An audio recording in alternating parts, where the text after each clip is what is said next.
Je vous repose la question générale. Les start-up vont-elles révolutionner le monde de la santé? Première réflexion sur cette question générale. Alors moi, je vais faire une première réflexion, c'est que j'ai rarement vu un animateur aussi extraordinaire que vous et qui s'adapte à tout. Et donc, je voudrais bien qu'on l'applaudisse déjà.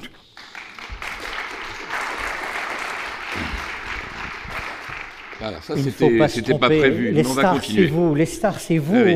Alors, deuxième point, je voudrais quand même me présenter. Je ne suis pas que professeur thérapeutique. Je dirige une structure qui a une belle vision, je pense, sur ce qui se passe et ce qui va se passer.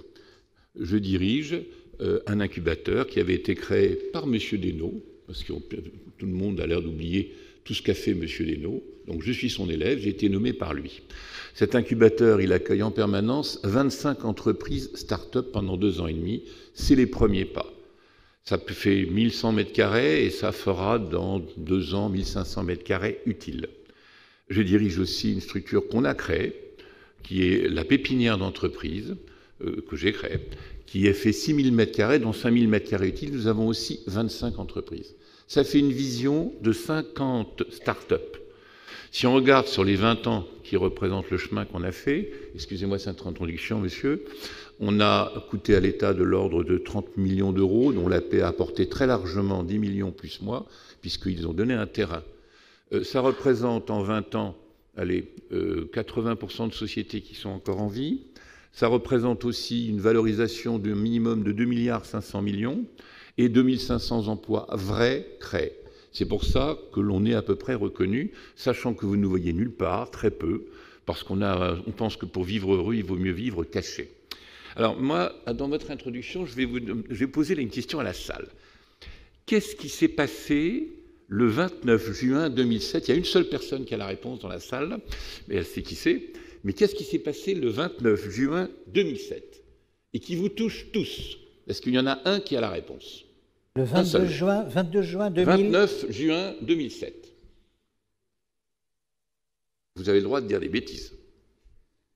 Allez. Bon. Personne ne répond. 22 juin, j'étais Non, 29 juin. Le 29 juin, il y a l'apparition présentée par Apple du premier iPhone qui a été suivi par des smartphones. Il n'y a pas beaucoup de temps.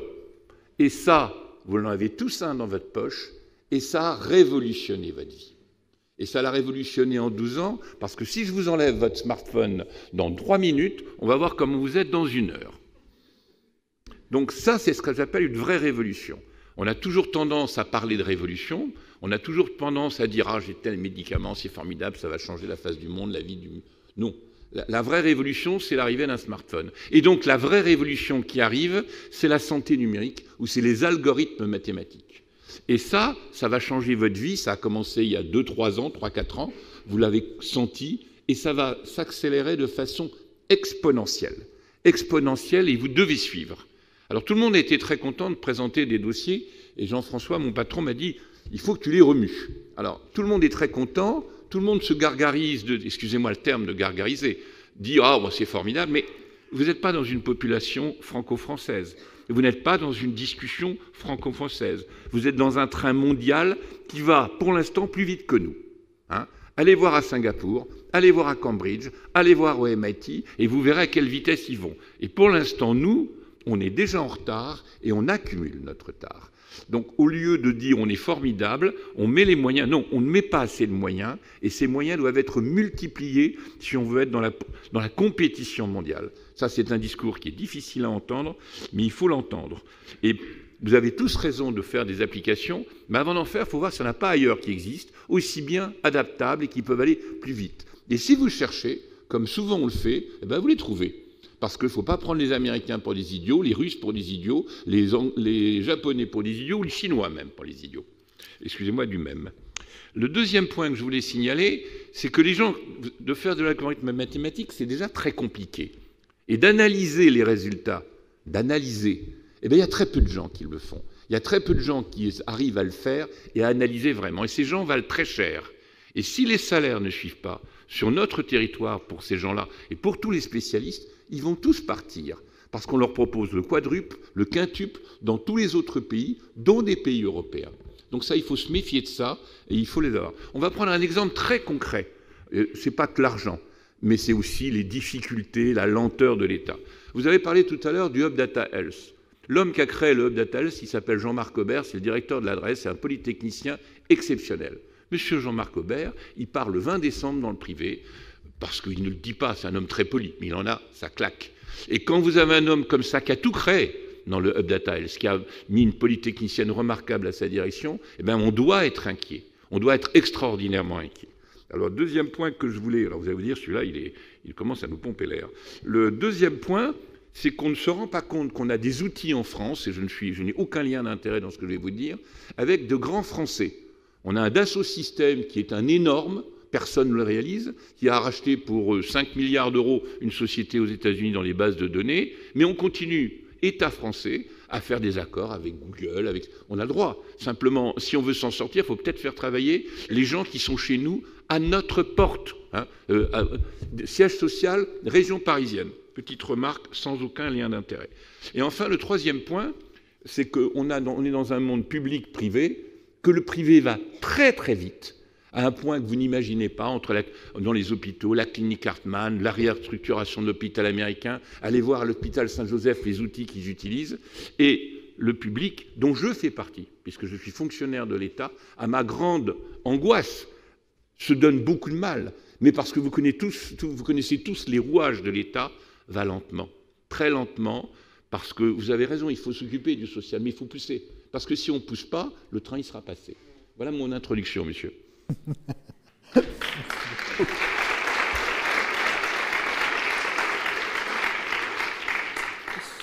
C'est une vraie inquiétude que vous posez sur la table. J'aimerais simplement pousser la validation de certaines affirmations. Vous dites le train mondial va beaucoup plus vite que nous. Quels sont les indicateurs? Quelques indicateurs. Mais allez à Singapour et voyez combien de temps on met pour faire un immeuble de recherche. Nous, on met 12 ans, eux, ils mettent 2 ans et demi. Allez n'importe où en Chine, vous allez voir. Allez au MIT, vous vous promenez dans le MIT, vous allez voir ce qu'on consacre à la recherche, ce qu'on consacre à l'intelligence artificielle, les contrats, les valorisations.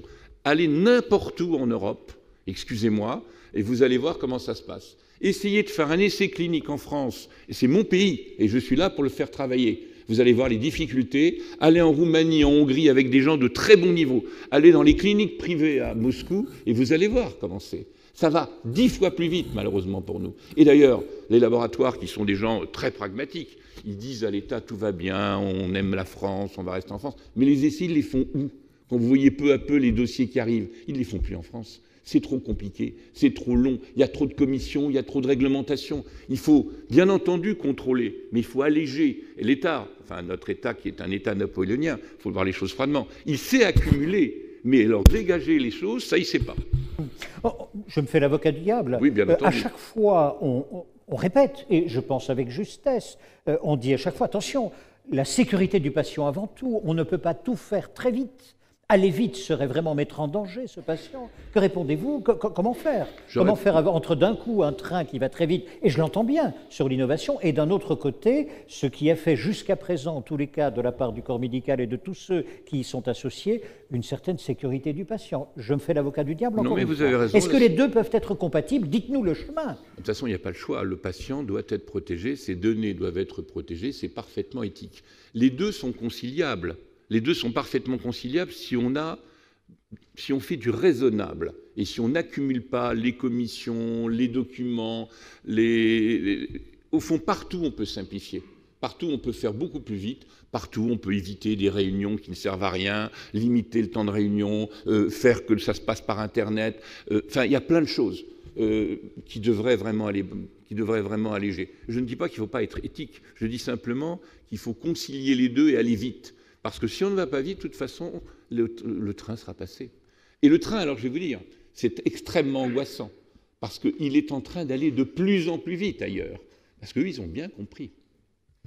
Alors dites-nous, vous me dites quoi? Je dois rester optimiste, je rentre chez moi, je pleure.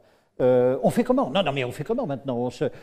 Dites-nous, parce que on a l'impression de... D'abord, on a des écoles d'ingénieurs remarquables. Oui, jusque-là. On a cette chance, la ressource. Okay. On a cette chance mondiale d'avoir des gens remarquables. Des écoles de mathématiques remarquables mais aussi. Partout. On a des universités de très bon niveau. Moi, je ne peux dire que du bien. On a une université qui, malgré des moyens franchement limités, des écoles privées ou publiques de très bon niveau. On a donc là un ensemble de gamins qui sortent exceptionnels et dynamiques. Eh bien, il faut leur proposer un vrai avenir, leur proposer de mieux les payer, leur proposer des chemins de croissance, même au niveau d'évolution de carrière, même au niveau de l'État, et peut-être arrêter d'avoir un ensemble de fonctionnaires qui évoluent à l'année, mais qui peuvent évoluer beaucoup plus au mérite et aux résultats qu'ils font. Voilà, ça c'est un exemple très concret. Et les réformes, il y en a plein à faire. Alors bien entendu, on est dans un monde de réformes actuellement, et je ne suis pas là du tout pour critiquer, mais plutôt pour féliciter un certain nombre de choses, mais ça va quand même trop lentement. Autrement dit, vous êtes pour une certaine radicalisation du changement? Je n'aime pas ce terme, et je n'irai pas dans votre terme. La radicalisation n'est pas du tout mon style. Je suis pour essayer d'emmener le maximum de gens dans un train qui ira de plus en plus vite, parce que je n'ai pas envie de laisser mon pays derrière les autres. Voilà. Ce que j'aimerais, c'est... merci beaucoup, encore une fois, pour le constat, l'alarme, la prise de conscience. Merci beaucoup. Ce que j'aimerais, c'est pouvoir avoir une piste de travail très concrète. Si nous prenons, par exemple, les industriels du dispositif médical, ce sont des industriels qui, en permanence, sont d'ailleurs connectés au monde entier, et donc ne perdent pas une miette de ce qui se fait ailleurs pour pouvoir, soit en France, soit ailleurs d'ailleurs, multiplier les perspectives d'innovation et de dépôt de dispositifs médicaux jusqu'au marquage CE, etc. Que leur dire? Je n'ai pas du tout la même vision que vous. Les industriels du dispositif médical qui ont beaucoup de choses à apporter et qui, si je peux me permettre, ont probablement plus de rupture technologique que les autres, parce que, un petit mot, en médicaments, c'est quoi la rupture technologique qui arrive? C'est la thérapie génique, la thérapie cellulaire et les CAR-T. Le reste est derrière, ça décharge en chèque. Dans le DM, vous avez plein de ruptures technologiques qui arrivent avec des tas de sociétés qui sont de petites dimensions, très fractionnées, et qui doivent se rassembler. C'est très difficile, hein, allez voir les différentes représentations. Parce qu'il y a, pour l'industrie du médicament, vous avez le LEM.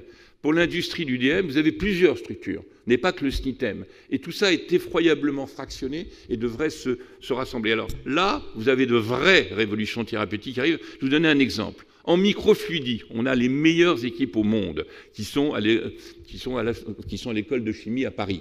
Ces équipes sont reconnues. Et moi, j'en ai deux chez moi qui font des choses qui seront peut-être des ruptures technologiques, je dis bien peut-être en étant prudent, dans les CAR-T. Bon, mais ils sont seuls. Il faut chercher de l'argent. Tout est compliqué. Donc, je n'ai pas le temps de la même analyse sur le fait qu'ils cherchent dans le monde entier. Ils essaient déjà de vivre et de survivre. Et ils sont un peu petits, si je peux me permettre. Et alors, il y a une dernière... Je vous ai parlé des ruptures ou des inventions. Je vous ai parlé des thérapies géniques. Je vous ai parlé de dispositifs médicaux. Mais il y a aussi les inventions pour le patient quotidiennes. Alors, je vais vous en raconter une. Nous, un jour, on a vu des gamins, nos gamins, vous savez, un centralien, un polytechnicien qui vient vous voir et qui vous dit, vraiment les gamins à 25 ans, qui nous disent « Ah ben moi, je vais faire une conciergerie à l'hôpital. » Bon, alors on s'est dit « Tiens, ça n'a rien d'innovant. » Puis au bout de 24 heures, on s'est dit « Oui, mais ça n'existe pas. » Les gamins, ils ont commencé il y a 5 ans, ils sont 220, ils viennent de lever 22 millions d'euros, ils se développent dans toute l'Europe. Ça n'a pas l'air d'être une innovation, mais c'est une innovation puisque ça n'existait pas. Donc, il faut aussi regarder avec humilité ce que les gens vous amènent, tout regarder, se dire qu'on peut se tromper, tout regarder, que ce soit une infirmière, un aide-soignant, un médecin, un grand professeur ou qui que ce soit d'autre, et puis regarder ce que ça peut apporter avec humilité. Voilà ce que je voulais vous dire. Conseil. Je n'ai qu'un mot, conseil, et notamment pour le Lab Santé. Je veux dire, on va parler très concret maintenant, très net, très clair. On fait quoi? On a des bons cerveaux, vous avez dit, il faut les garder, il faut leur donner de l'argent, il faut être attractif, il faut être sexy, parfait. Le privé s'en charge aussi. Vous avez dit, il faut absolument que l'État se dépouille d'un certain nombre de lourdeurs. Ça pourrait être facile pour les premières. Et puis... c'est déjà pas mal, ça. Faisons ça. Faisons ça déjà. Faisons ça. Je n'ai aucun conseil à donner au Lab Santé. Vous vous rendez compte, je ne vais pas donner de conseil à mon patron, quand même. C'est pas possible. Bon, donnez-nous une note d'espoir. Je veux partir. Mais moi, je viens de vous la donner. Je pense que nos gamins sont exceptionnels. Je pense qu'ils ont compris qu'ils sont européens, qui voient les choses aller vite et que ceux qui se rendent compte que ça n'avance pas partent. Hein. Moi, sur mes enfants, excusez-moi de vous dire, j'en ai 5, j'en ai 3 à l'étranger, au Canada, 2 en Angleterre. Et ils ont fait des bonnes études. Ça veut dire que c'est très angoissant. Et je pense que chez vous, c'est la même chose. Vos gamins, quand ils ont vu, en sortant de leurs études, qu'on va les prendre à Singapour pour 5 000 $ ou 10 000 $, ou au Canada pour le double, et qu'en France, on va leur proposer 1 800 ou 2 000 €, il y a un moment où c'est l'angoisse. Excusez-moi de donner les choses froidement. Il faut qu'ils aient des conditions de vie et des conditions de travail qui les amènent à rester. Sinon, eux, ils sont peut-être très attachés à leur famille et à leur vie quotidienne, mais ils partiront. Ils partiront parce que c'est le monde qui est comme ça. Monsieur Olivier Amédée, Madame, merci beaucoup d'avoir été parmi nous.